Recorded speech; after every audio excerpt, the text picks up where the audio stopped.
Hello, I'm Greg Watkins, Executive Director of the British Chamber of Commerce, Thailand. It's my great pleasure today to have the opportunity to talk to Ian Pascoe, CEO and Managing Director of Grant Thornton, and listen to his views on the challenges we now have to face. Ian, you've been in Thailand for over 20 years, during which time there have been many ups and downs. Why is this the most serious of them all? I think the difference this time, Greg, is that we are seeing a major effect on the population in its entirety. Back in previous crises we've had in 97, 98, for example, in Tom Yum Goong, we had a major debt and a currency crisis for major corporations, but the effect on the average population wasn't as severe. We only hit unemployment of around 3%. The tourism industry back then was booming, of course, from the currency being so low and Thailand becoming very attractive. But this time we're seeing massive unemployment. We're seeing 10 million people potentially unemployed. And so we're seeing the social problems that go with that, potential mental problems, suicides, domestic violence. This is going to affect people. And I think the wealth disparity within Thailand is going to become even more greater magnified. Those are indeed serious issues, Ian. But Ian, we've seen countries around the world deal with the current challenges in different ways. Given your substantial involvement with Grant Thornton in Singapore, what do you see as the differences in approach? And are there any lessons to be learned?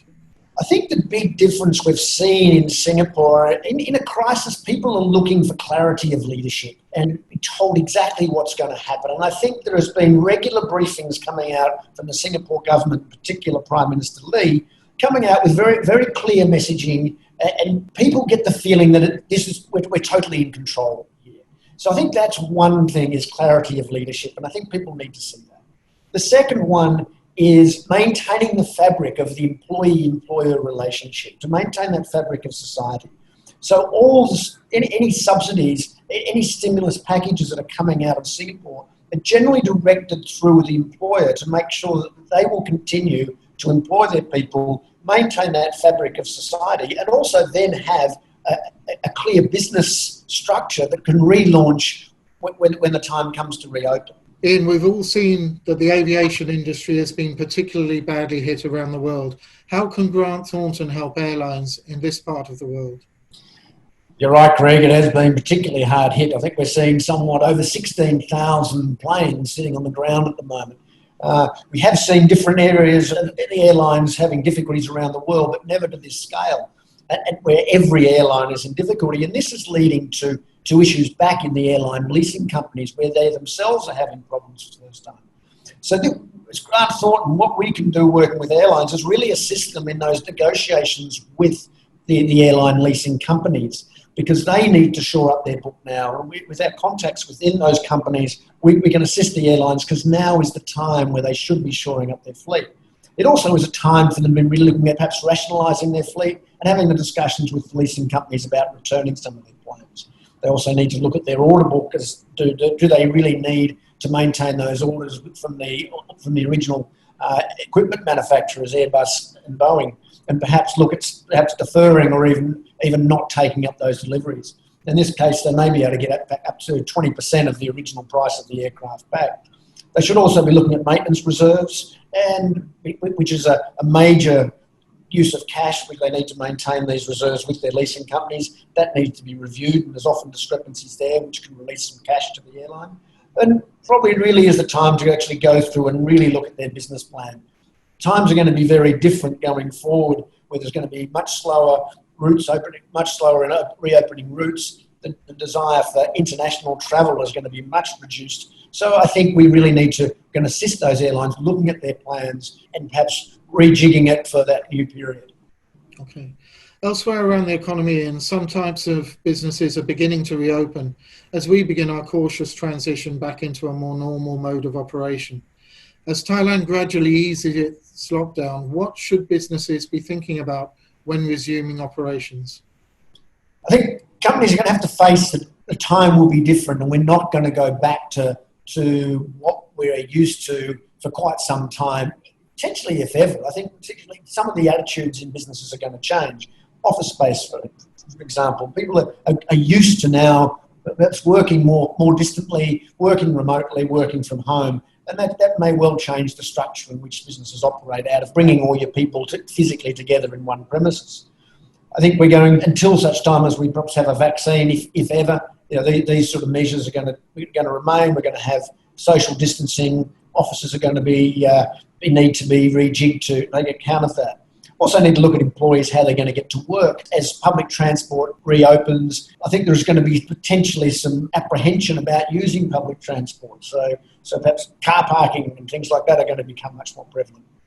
But I still think we're going to need to manage our people, have strong leadership through this, and looking at how the businesses will change, perhaps looking at how we did things in the past, change from the future. Re-look at what worked and what didn't work, so companies can be better face the future and have things like perhaps outsourcing areas that perhaps you used to have in-house. Now, this is interesting, Ian, because you've been advocating for business transformation for a long time now. So what transformation efforts should be the first on the CEO's list after the crisis? I think we're going to lead to a lot more automation, Greg. I think we need to look at, again, as we said before, streamlining those work from home systems. I think we need to look at the whole digitalisation within companies and just looking at what disruptions has been in the business during this time and how we can be better prepared next time. And perhaps streamlining those business processes. While they're making these adjustments, Ian, how can businesses ensure sustainable financing, stable cash reserves to recover from the current crisis and manage potential crises in the future? I think businesses in these times really realise that revenue is vanity, profitability is sanity, and cash is reality. And I think businesses are really realising that this is the time where cash is king.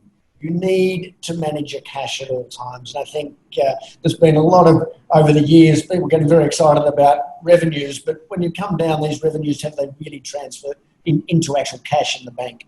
And businesses are really realising this. So I think during this time and going forward, really manage cash. Look at what facilities you have, how you can draw down on those facilities. I think we still have a period of time before this situation is over. And I think from a business perspective, we may actually drop into a situation that's somewhat worse, and liquidity may well tighten up even more. So I'd be encouraging businesses to actually make sure that they keep their cash. If they have facilities, draw down that cash and perhaps put it into another protected account where you can manage that. I think you need to be looking at your suppliers, making sure you've shore up supply going forward. Maybe the just in time before it doesn't work so well now with some of the changes, so perhaps you need to order more. Managing your creditors, perhaps the best form of financing is vendor financing. So if you can perhaps delay those terms, then the opposite to that is getting your cash in much quicker and really managing your cash. Also, a period is really managing people. People are nervous, so it is important that you do have strong leadership, giving your people clarity of the situation. Don't hide issues. If there are issues within the business, come out and tell your people that there's issues. They will understand. They can see what's going on. The worst thing that you can do to your people is pretend things are all good when they're actually not. Let's talk about ordinary people, Ian. Post-crisis, what impact do you expect we will see on the Thai jobs market? And which new skills do you think workers will need to pursue or develop? I think during this period, we've really learned that IT people are really important, Greg. We are so dependent on IT, and how our businesses can collapse if that fails. Also, I think issues around cybersecurity are very important. We've seen, I think perhaps because people are sitting at home with not much to do, so the cyber criminals are really taking advantage of that and really trying to attack a number of companies. And we're seeing that sort of threefold prevalence in cyber attacks. So I think businesses really need to shore up their systems and make sure they are robust and protected. I think Thailand is also, through this period, we're seeing a major movement from unskilled into skilled labour. So a lot more automation is going to come into businesses. I think we're also going to need to see a greater increase in the education levels. And because we are now much more international, I think the level of English within society is going to need to be improved significantly. Thailand, it's becoming, it's in much more competitive global landscape, and we're seeing in our regional neighbours that have handled the situation perhaps as well, if not better than Thailand, and looking at places like Vietnam, where they're actually coming out of this, and they're raring to go. And I think the amount of companies that are looking at moving perhaps out of China, particularly Japanese companies, there is going to be competition for those businesses. And I think Thailand really needs to upskill and make sure that it's ready to accept the new investment. I think we need to also look at the whole Thai economic situation, and the government needs to look at how we can streamline processes and make it much more business friendly and much easier to do business here. Ian, many thanks for this conversation with you. Clearly the impact of the current crisis, both COVID and consequent economic crisis, are going to be with us for some time. Whilst there's opportunity, the new norm will be different from the past, and it could take many years before we see GDP returning to near 2019 and prior levels. Thank you. Thank you, Greg. Always good to speak to you.